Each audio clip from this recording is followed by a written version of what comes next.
Sveiki reido žiūrovai. Klastingas bei neprognozuojamas virusas pasirodė stipresnis nei laidos vedėjas Gintaras Vaičekauskas, tačiau situacija keliuose kontroliuojama.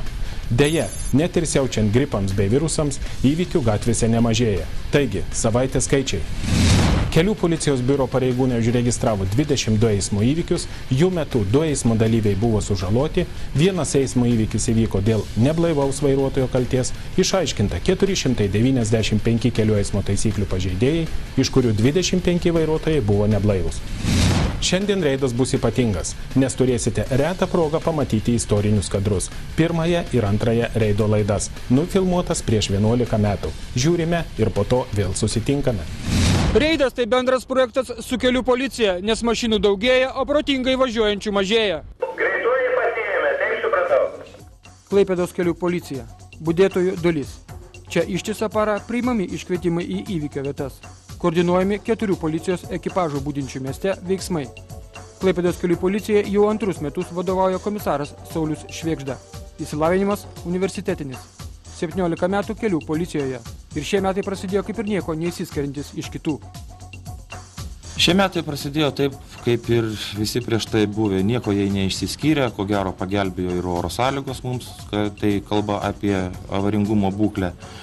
Jeigu kas metais mes užregistruojam apie 3000 autoavarijų, tai per sausio mėnesį užregistravom jų netoli 300, tai paprastai aritmetiniai skaičiavimai rodo, kad tikrai sausio mėnuo, būtent šių metų pradžia, nieko neišsiskyrė iš kitų. Kas jums trukdo dirbti? Tai tikrai toks problematiškas klausimas ir aš jums taip iš karto greitai neatsakysiu, kasgi mums trukdo dirbti. Ko gero, trukdo dirbti vairuotojų neatidumas, neatsargumas, atsainus požiūris į save ir aplinkinius. Nes mūsų pagrindinis darbas tai yra išvengti autoavarijų, bent jau stengtis, kad jų būtų mažiau. O kuo avarijų daugiau, tuo mums darbo daugiau. Mes, aišku, norėtume patinginiauti, kad tų avarijų būtų mažai, tada galėtume didesnį dėmesį skirti ir profilaktiniam, prevenciniam darbui. O dabar dėja tenka kartais tuos žmonelius jau pačių save nuskriaustosius dar kartą skriausti. Komisaras laidoje dar pasisakys, o dabar prisiminkime, kaip vairavome šią žiemą, kuri šiais metais buvo ypatinga. Šią žiemą ypatingai buvo keiksnojami kelininkai, kaip ir šiuo atveju, kai ledinėje automagistralėje apsivertė treileris su alumi. Iš kur važiavot? Iš kur? Iš Klaipėdos. Iš Klaipėdos. Į Vilnių. 10 valandą dienos dar nepabarstyta. Aišku, druskos ir smėlio barstyklė pasirodė post factum, tačiau šioje istorijoje įdomu kas kitka.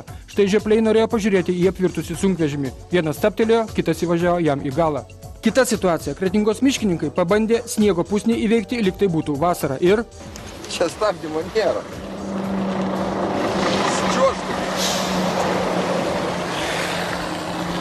Oficiali versija stabdė. Oficiali versija stabdė. Vienas rastas stabdė ir užnešė griovį. Įsitrauk žmonės, nieks mums nesugadintų. Dabar pabandysime apžvelgti, kaip vairavome praėjusią savaitę. Vasario 23 diena, 20 minučių po 3 nakties. Taikos prospekte ties Naujoju turgumi dideliu greičiu skriedama Mazda 626 rėžėsi į kelkraštyje stovintį sunkvežimį Iveco Magirus. Taip, kad tas po smūgio iš vietos šoktelėjo net 4 metrus. Ir jeigu ne apšvietimo stulpas, sunkvežimis būtų čiuožęs dar toliau. Iš Mazdos kaip ir nieko neliko. Pagal pirminės duomenys neblaivus vairuotojas nesuvaldė automobilio ir atsitrenkė į stovintį krovininį automobilį. Jisai gyvas?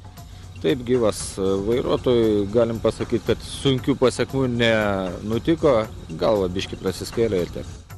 Tas vairuotojas Mazdos alkotesterį putė jau. Jo. Koks rezultatas? 152. Taigi Mazdos vairuotojas bedarbis Egidijus surinko visą puokštę pažeidimų, važiavo be teisių, padarė avariją ir dar girtas. Ir dar mašiną vairavo registruotą ne savo vardu. Gerai, kad važiavo vienas, nes keleivis dabar būtų jau kapuose. Vasario 23 dieną Klaipėdoje užregistruota 13 autoįvykių, vienas įskaitinis, tai yra sužeistas vienas žmogus. Vasario 24 diena, sekmadienis, kaip įprasta, miestas būna pagiringas, atsigaunantis po praūžusios pūgos. Tik 7 įvykiai. Pirmadienį susiruošėme patikrinti kitą Klaipėdos kelių policijos kontroliuojamą ruožą – auto magistralę. Dažnas greičio mėgėjas yra susidūręs su slapta greičio stebėjimo sistema TrickTrack. Su Trip Treko sistema įtaisyta automobilyje Volvo nuo 96 metų, tai yra nuo jo atsiradimo Lietuvoje dirba Rimas Rakauskas. Tokios mašinos Lietuvoje yra 4. Esmė – fiksuoti greičio pažeidėjus užmiestyje ir po to, idant jie nesiginčytų, parodyti filmuotą medžiagą, įrodančią prasižengimą. Iš išorės tai yra paprastas automobilis Volvo 940. Tik tai, kad jame yra įrengta greičio matavimo sistema, tai yra Trip Track vadinama, kuri atlieka slaptą patruliavimo būdą ir fiksuoja greitį. Beje, visi Trip Trapo parodymai yra naudingi prasižengusiam vairuotojui. Yra matuojamas vidutinis greitis, tai yra nemomentinis, kaip, sakykime, kiti greičio matavimo prietaisai, o šičia yra vidutinis. Tai yra nuvažiuotas atstumas yra paskaičiuojamas per nuvažiuotą laiką ir išvedamas vidurkis. Bet vidurkis yra skaičiuojamas 3% paklaida į vairuotojo naudą. Visados tai yra, sakykime, jeigu automobilis važiuoja 100 km per valandą greičiu, mūsų aparatas visados parodys 97. Pirmas pažeidėjas su Trip Treko ekipažu išvažiavus į magistralę kombainininkas. Jam priminama, kad kombainais ir dar vasario mėnesį laksyti magistrale nevalia. Tas yra garždai, per garžus, tenai žemai suplenta ir prašom važiuokit. Tai čia ir buvo perspėtas paprasčiausiai.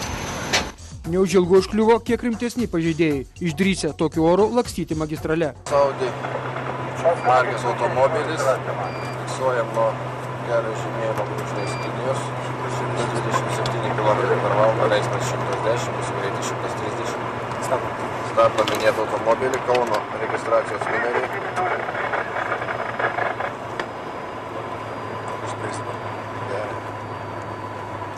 Ponas Vytautai, 127 km per valandą, galima 110. Aš sutinku. Antradienys Klaipėdoje. Oras subjuro atsakančiai.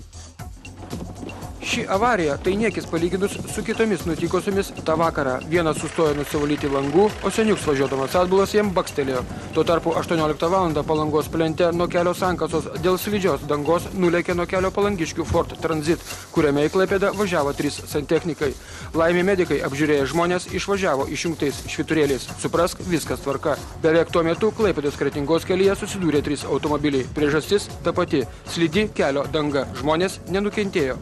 Kai kas nors nutinka Pilies gatvėje, iš karto susidaro kamščiai. Vakar 18:30 Kretingiškio vairuojama Opel Omega rikiavosi iš pirmos eilės į antrą ir kliudė Vilniečio vairuojama Volkswagen transporterį. Bene rimčiausias įvykis vakar nutiko Smiltelės Laukininkų gatvių sankryžoje. Autopunkto taksi važiavo per raudoną šviesoforo signalą ir kliudė panelės Lijanos vairuojama automobilį Mitsubishi Galant. Taip aš važiavau per žalią šviesą. O taksistas per raudoną? Taksistas per raudoną. Iš tos pusės jisai važiavo per raudoną antroji juostai. Dideliu greičiu? Dideliu labai greičiu, nes aš net nespėjau pamatyti, kas važiavo. Aš tik pamačiau čia, kai jisai jau nutrenkė 2 žmonės. O jūs sakot, kad atėjot, jisai girtas buvo? Taip, nes aš iš karto pasiekiau. Aš kaip su juo kalbėjau, jisai su juo susišnekėti neįmanoma. Aš atėjau jam irgi pradėjau šnekėti, jisai man sako, kad aš važiavau per raudoną šviesą. O jisai dar 2 žmonės patrenkant perėjo? Taip, ir vyrukas išlipo. Vyrukas tas, kurį jį nutrenkė, jisai ištraukė tą taksistą iš mašinos ir sumušė, dėl to jisai krūvinas. Ar blaivus ar nebuvo taksistas, paaiškės ištyrus jo kraują po 2 savaičių. Trečiadienis vasario 27 diena, 2 valanda dienos. Šio golfo vairuotojas gali kaltinti tik save. Prie Taikos 3 namo prieš pradėdamas važiuoti neįsitikino, kad tai bus saugu. Nedavė kelio 3 maršruto mikroautobusui ir su juo susidūrė. Fiat Ducato dar bandė išvengti susidūrimo, išvažiavo į priešpriešą, kur tuo metu buvo tuščia, tačiau avarijos išvengti nepavyko. Be 28 vakaro Smiltelės Vingio sankryža. Iš pirmo žvilgsnio 4 maršruto autobusas nukirto ne 2 mašinas, tačiau taip nėra. Sustojom prie raudono šviesoforo, užsidegė žalias ir pradėjom važiuoti. Jau tas vėlgi pagreitis didesnis, jis išlėkė į priekį jau manęs per pusę korpuso, o tas matinas taip pat lėkė, davė ir man tiesiai prigaudė prie manęs tą. O iš kur tas sidabrinė atsirado? Nu, iš šono manęs važiavo, jau mane lenkė jau. Tai būdu nukirto, ne? Praktiškai. Nu, praktiškai jį nukirto, jį prigaudė prie manęs. Prigaudė prie mūsų. Šios avarijos kaltininkui Audi 80 vairuotojui Konstantinui Bazanovui ligoninėje pagal elgesį buvo nustatytas vidutinis girtumo laipsnis. Žmonės šioje avarijoje nenukentėjo. Graudžiausiai atrodė Audi 100, kuri buvo suspausta tarp autobuso ir girto vairuotojo mašinos. Be 15:12 val. Vakaro. Ta pati nelemta Vingio Smiltelės gatvių sankryža. Šilalės rajono gyventojo Rolando vairuojama Audi 100 nelygiareikšmių kelių sankryžoje iš šalutinio išvažiavo į pagrindinį, nedavė kelią Audi 80 ir susidūrė. Pastarosios mašinos vairuotojai lūžo kaktikaulis, sumuštas stuburas, jį gydoma Klaipėdos ligoninėje. Šio ryto 10 valanda Šilutės statybininkų gatvės sankryžoje taksi važiuodamas atbulas partrenkė gatvės valytoją. Ta krisdama kibirų išdaužė galinį taksi langą. Moteris išvežta į ligoninę. Sužeidimai sunkus. Lūžo 5 šonkauliai, stipriai sumušta galva.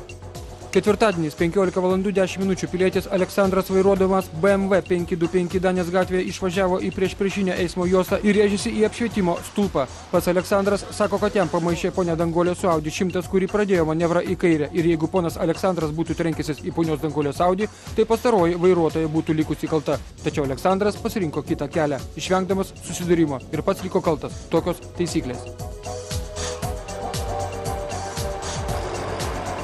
Penktadienis, 10 valanda ryto. Trip treko ekipažas Rimas Rakauskas ir Rolandas Grigas automagistralėje vaikosi 7 klasės BMW, kurio važiuoja Rusijos Dūmos parlamentaro padėjėjas visuomeniniais pagrindais.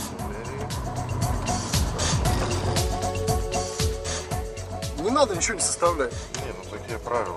Не, ну понятно правила. Я опаздываю. И каждый тоже бывают такие ситуации. Ребят, возьмите и не надо ничего. Где вы сами сказали работаете? В парламенте. В российском, да? Да. Ребят, давайте не будем, потому что я опаздываю, меня люди ждут в администрации в Ленинграде. Так сейчас быстро. Давай не будем это все делать. Возьмите и все, чего? Rusas norėjo papirkti policininkus $100 kupiūra, tačiau nuo nemalonumų įsigelbėjo tik tada, kai sumokėjo oficialią 1000 litų baudą.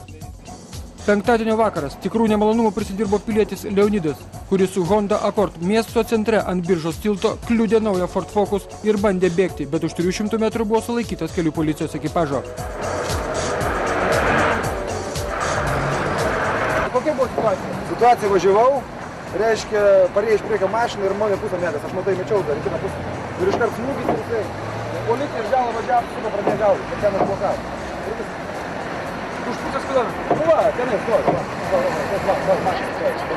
Ir girtas, girtas, sakė, dukai, bet jie sako, dar sako, susitarsi. Sakau, kas ten tarsi? Pilietis Leonidas tik po ilgų kelių policijos budėtojo Jurgio Ševaliovo įkalbinėjimų paputė į alkotesterį ir priputė 2,14. Tai vidutinis girtumo laipsnis. Gal susižavėjote kelių policininko darbu? Vieni kasdien 200 km per valandą greičių vaikosi pažeidėjus, kiti kasdien mato kitų žmonių nelaimės. Pamačiau jų darbą, jums nereikia psichologo pagalbos? Tikrai reikia. Jie galbūt nesusiduria taip dažnai su kriminalinio pasaulio atstovais, kaip liaudis vadina tais banditais visokiais, dažniau negu kiti policijos pareigūnai. Tačiau jie susiduria su žmonių nelaimėm. Vienom, kurios įvyksta dėl jų pačių kalties, kitom dėl savo neatsargumo. Ir kadangi reikia žmogus skriausti, tai niekada nėra malonu. Jūs pats tikriausiai pastebėjot, befilmuodamas, kad reakcija žmonių būna labai įvairi. Iš vienos pusės geranoriška, iš kitos pusės labai nepalanki. Na, skriausti yra visada blogai.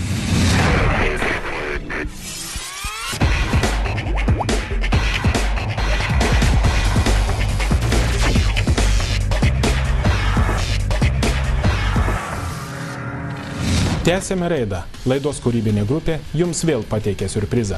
Istorinė kelionė 11 metų atgal, bet į tą patį reidą.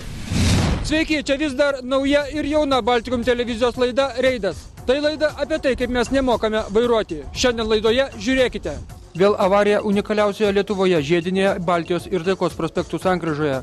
Nuo narkotikų apsvaigęs jaunuolis sukėlė avariją, per kurią apgadinti net 4 automobiliai. Armėno ir lietuvės šeima tik per stebuklą išvengė mirties.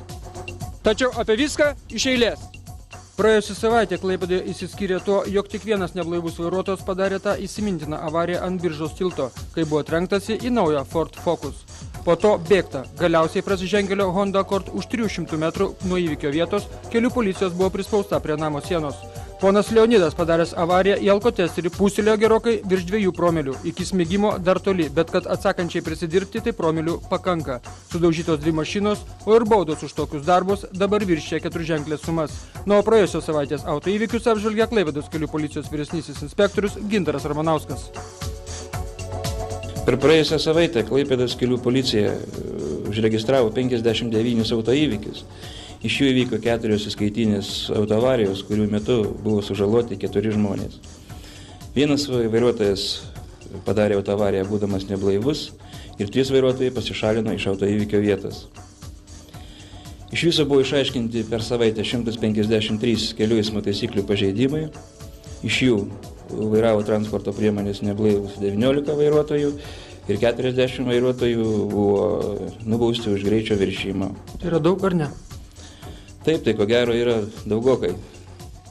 Taigi tas nelemtas greitis, per kurį įvyksta daugiausia avarijų, neįtikėtina, tačiau jau po pirmosios reido laidos neabejotina sėkmė susilaukė Trip Treko rubrika. Pavyzdžiui, skambina moteris ir sako, kas tai per policijos mašina, tokios dar nemačiau. Tai sakau, džiaukitės, ponia, vadinasi, važiuodama greičio neviršėte, eismo taisyklių nepažeidinėjate. Trip Trekas tai slapta greičio matavimo sistema įtaisyta automobilyje Volvo 940, maksimalus automobilio greitis 240 km/h.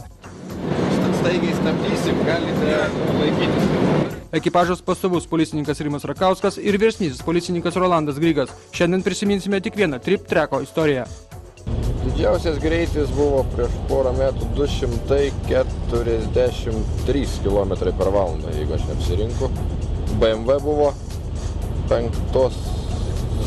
klasės, baltarusas važiavo, skubėjo matyti namo, bet pavijom patys.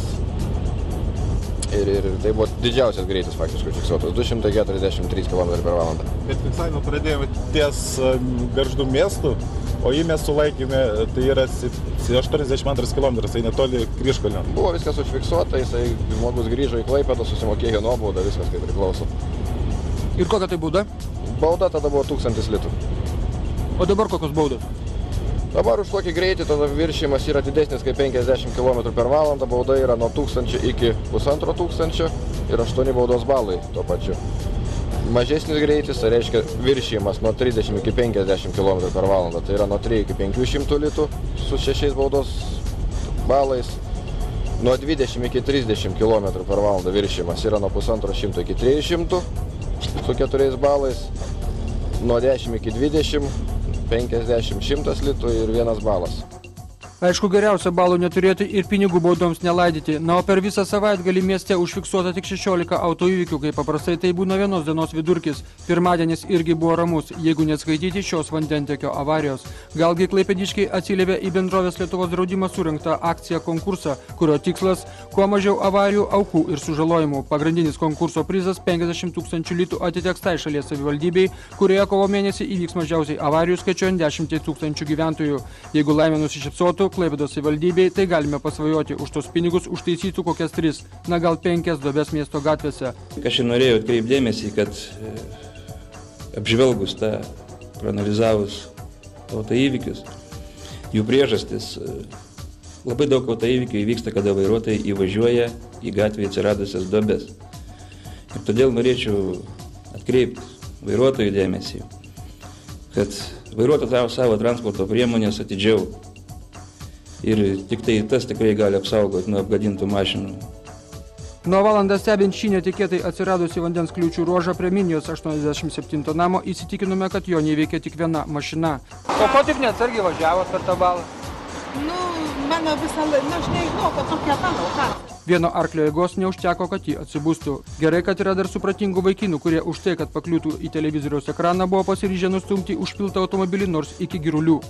Tačiau jau kitą dieną, antradienį 10 val. Beveik toje pačioje Minijos gatvės vietoje autopunkto taksi vairuotojas Stasys, važiuodamas Mercedes-Benz antrą eismo juostą ir rikiuodamasis į pirmą eilę, nedavė kelio tą pačią eilę ir kryptimi važiavusiam automobiliui Volkswagen Golf, kurį vairavo vienos miesto advokatų kontoros advokato pavaduotojas Raimondas. Iš pirmo žvilgsnio, jeigu įvažiavai kitam į galą, taip pat kaltas, tačiau kelių policija buvo nustatyta atvirkščiai. Antradienį be 10:02 prie Reikjaviko pirmo namo bedarbio muzikanto Vadimo vairuojamas automobilis Toyota Starlet blaškydamasis gatvėje trenkėsi į Ford Escortą, tas į Volkswagen Passatą, o pastarasis dar ir į Golfą. Iš to galo važiavo, susistro mašiną pavaugė, paskui tas buvo išpisa į Fordą, tas Fordas galinį iš galo pisa į Passatą, Passatas į Golfą. Ligoninėje avarijos kaltininkui Vadimui nustatytas vidutinis apsvaigimo laipsnis nuo narkotikų ir pats Vadimas neslėpia, kad jo kaip narkomano stažas 7 metai, o dabar jis dalyvauja metadono programoje ir tikys, kad išgis. O šiaip tai mašiną vairavo ne jis, o sesuo. Tai tu nori pasakyti, kad sesuo vairavo? Jo. Bet sesers niekur неbuvo. Tik tu vienas ten buvai. Vienas buvai. То и дело, что сестренка только врезалась, да? Той ночі paaiškino, paskaityt, moteris stovėjo balkonė iš savo namo balkono viską matė. Nu, o paskiau du vyriškiai išeina. Nepasakau, kad du dėjus girdi. Nu, matai, netgi neišklauso, matai. O tai kailintą tu metadoną išgėrė, kailintą valandą išgėrė metadoną? 10. Vairuotojas Vadimas kelių policijai žinomas seniai. 2 metams buvo netekęs teisių vairuoti automobilį už tai, kad vairavo neblaivus. Ir šiaip narkomanai teisių dažniausiai neturi. Galiausiai Vadimas prisipažino, kad jokios sesers nebuvo ir jos automobilį vairavo jis pats. Kovo 6 diena be 20 minučių 8 valandą ryto Taikos ir Statybininkų gatvių sankryžoje pėsčiųjų perėjoje Opel Acona vairuojama auto šaltkalvio Dariaus partrenkė pensininkę. Poniai Jadvygai nubrozintas veidas, lūžo dešinės kūno pusės, stipinkalius ir šeivikaulis. Trečiadienio diena metalinė kabutėse, užfiksuota 16 įvykių. Tačiau trečiadienio vakaras Klaipėdoje buvo visai neramus. Pripažinkite, Taikos ir Baltijos prospektų žiedinė sankryža unikali. Per metus čia į duobę nusiverčia po porą automobilių. Vieni pjauna tiesiai iš nežinojimo, jog priekyje griovys, kiti tiesiog būna apduję. Kovo 6 dieną 15 minučių po 9 vakaro avarijoje pagrindinį vaidmenį atlieka bene naujausias keturakis miesto Mercedesas, tik prieš gerą mėnesį nuvažiavęs nuo konvejerio Vokietijoje. Mercedesą vairuoja vienos miesto bendrovės finansų direktorius. Jis dideliu greičiu išvažiuoja iš šalutinio kelio į pagrindinį ir rėžiasi į Opel Astra, kuria į Lenkiją keliavo vienos uostamiesčio įmonės vadybininkas Egidijus. Smūgio būta tokio stipraus, kad po jo Opel Astra tiesiog perlėkė per gyvakrumius, dugnu užsikabina už tunelio atbrailos ir dar slydusi 7 metrus sustoja. Pagal mano apklausą, vairuotojai Mercedes aiškiai nuvažiavo Taikos prospektu. Nuo Debrecen gatvės įvažiavo į žiedinį sankryžą, nepraleido važiuojant minėto automobilio šito Fordo. Ir jie susidūrė. Po susidūrimo vairuotojas, kaip matote, važiavo nuo kelio, įvažiavo į žiedinį sankryžą, šonais atitrenkė šitą atramą. Nu, ir šitokius pasiekmes. Opelis taip sumaitotas, kad iš pirmo žvilgsnio atrodė, kad jis yra Fordas. Opel Astros vairuotojui Egidijui ligoninėje diagnozuota kirsta kaktos žaizda, smegenų sukrėtimas, kairio raktikulio lūžimas. Tai niekis, kai pažiūri į mašiną, iš kurios nieko neliko, tik galinis stiklas ir bamperis. Nuo ką Mercedesas? Jo vairuotas į alkotesterį išpūtė orą, kuriame buvo 0,39 promilės alkoholio. Taigi iki neleistinos normos buvo belikusi tik viena menkutė padalėlė. Mercedeso oro pagalvės neiššovė, jos suveikė tik tada, kai vairuotas būna prisisegęs saugos diržus. Tokia tad naujausio miesto Mercedeso istorija. Nebūtų jam kelyje pasimaišiusi Opel Astra, tai būtų tekę jį, naujausią Mersą, traukti iš Baltijos Taikos prospektų žiedinės sankryžos duobės. Ketvirtadienio rytas prasidėjo avarija Tilžės gatvėje, atkarpoje nuo geležinkelio iki Jakų žiedo. Ketvirtadienis, kovo 7 diena, 10 valandą ryto. Ši istorija baigėsi laimingai, netgi labai laimingai. Jaunas vairuotojas Darius lenkė pensininkų Golfiuko, kuriuo į sodą skubėjo armėno Ediko ir lietuvės Stanislavos šeima. Tačiau tegu apie įvykį kalba nukentėję dalyviai. Jis parodė posūkį, važiavo, vyras pradėjo lenkti, tai jis skaidos ant greičio, jis toliausiai mumis paliko. Jis mumis paliko, mes jau čia priartėjom, jis staigiai posūkį, be jokių parodymų, be nieko, staigiai posūkį. Vyras nenorėjo atsidūrusi čia, į tą medį, jis gražiai pavairavo čia, Ivanu važiavo. Nieko neatsitiko jums? Man tik tai aš neseniai po širdies priepuolio. O Jėzu, Marija, tai gerai, kad ne į tą medį važiavo. Tai vyras jis pristabdė, jau matėm, kad jisai, aš jau šaukiu, Edikai, būk atsargus, matai, pasanas važiuoja. Ir išveirinėja jis visokius. Ir tiek ant greičio jis davė su tokiu uraganu nuvažiavo pro mumis ir toli mes su jo pasilikom. Оттуда едет. Впереди едет эта машина. Это интервал 15 метров. Даже больше. В этот момент этот взял чуть-чуть левее, правее. Взял и тормознул. И в этот момент ключа нету. Поворотник. Так я еду сзади. Он еще не остановился и включил. Ну так в такой скорости. Ну подумайте сами. Да-да, Эдик, я хорошо, еле успел. Я его не стукнул. И пришлось мне вот этот взять левее, и это части, что вот это дерево осталось 20 сантиметров. Дерево несу. Вы под счастливой звездой с женой родились, по-моему, да? Пока 63 года живу под счастливой. Šios istorijos pabaiga tokia. Vairuotojas Darius, supratęs, kad yra labai kaltas, pasisiūlė savo automobiliu ištemti pensininkų golfą, tačiau važiuodamas link jo užklimpo pats. Čia įvykio dalyviai ir buvo užtikti pravažiuojančių kelių policininkų. Penktadienis, kovo 8 dienos, 10 valanda. Automagistralė prie Vėžaičių. 3 klasės BMW nuskynė kelio ženklą ir vinguriuodamas už kokių 300 metrų įvažiavo į griovį. Vairuotojas iš įvykio vietos pabėgo. Beje, ši istorija gali įgauti kriminalinį atspalvį. Vienas sunkiasvorio sunkvežimio vairuotojas Šilalės rajone automobilių stovėjimo aikštelėje prie aukščiausios magistralės vietos pastebėjo, kad iš šio automobilio buvo įsodinta mergina ir automobiliu nuvažiavo link Klaipėdos 3 skustagalviai, kurių kelionė baigėsi štai šiame griovyje. Beje, anksčiau šis automobilis priklausė vienai merginai gyvenančiai Debreceno gatvėje, tačiau neseniai išregistruotas. Ačiū ištikimi Reido žiūrovai, kad žiūrite, saugaus kelio ir nesirkite.